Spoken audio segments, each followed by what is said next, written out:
అతనికి హైదరాబాద్లో ఇల్లు ఉందండి, కూకట్పల్లి ఏరియాలో ఒక అపార్ట్మెంట్ ఉంది, ఓన్ హౌస్. సో అతను అక్కడికి వస్తుంటాడు, అక్కడే ఉంటుంటాడు. మధ్యలో వేరే వేరే దేశాలకు వెళ్ళి 2 months యూరోపియన్ కంట్రీస్కి వెళ్ళడం అతనికి ఇష్టమని చెప్పాడు. సో అక్కడికి వెళ్ళి 2 months అక్కడ స్టే చేసి మళ్ళీ అతని ఇంటికి వచ్చేస్తాడు.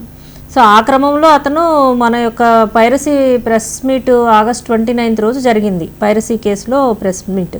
సో అది అయిపోయిన తర్వాత September 3కి అతను వెళ్ళిపోయాడు విదేశాలకి. సో అంటే ఈ కేసుని క్రాక్ చేశారు, ఇది తర్వాత మళ్ళీ నెక్స్ట్ టార్గెట్ నేనే అయి ఉండొచ్చు అనుకున్నాడా, లేకపోతే అతను పని మీద వెళ్ళాడో కానీ ఇమీడియట్గా అలర్ట్ అయిపోయి వెళ్ళిపోయాడు.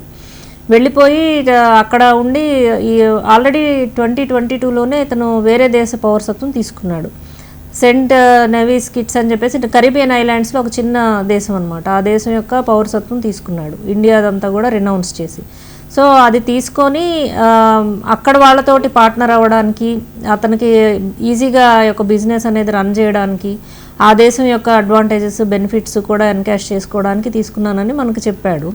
సో ఇవన్నీ చేసి అతను మళ్ళా మేము అరెస్ట్ చేసే రోజు 14th రోజు మేము పట్టుకున్నాం, ఫ్రైడే రోజు. 14th రోజు మార్నింగ్ అతను ల్యాండ్ అయినట్టు వాళ్ళ ఫ్రెండ్కి ఇక్కడ message పెట్టాడనమాట.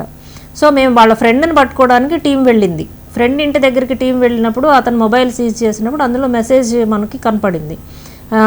I'm landed in India today morning అని చెప్పేసి అతను పెట్టిన మెసేజ్ చూసి ఫ్రెండ్ని పట్టుకున్న టీం ఇంకో సపరేట్ టీం ఫామ్ చేసి ఇమీడియట్గా అతని లొకేషన్ మనకు తెలుసు, ఇల్లు తెలుసు.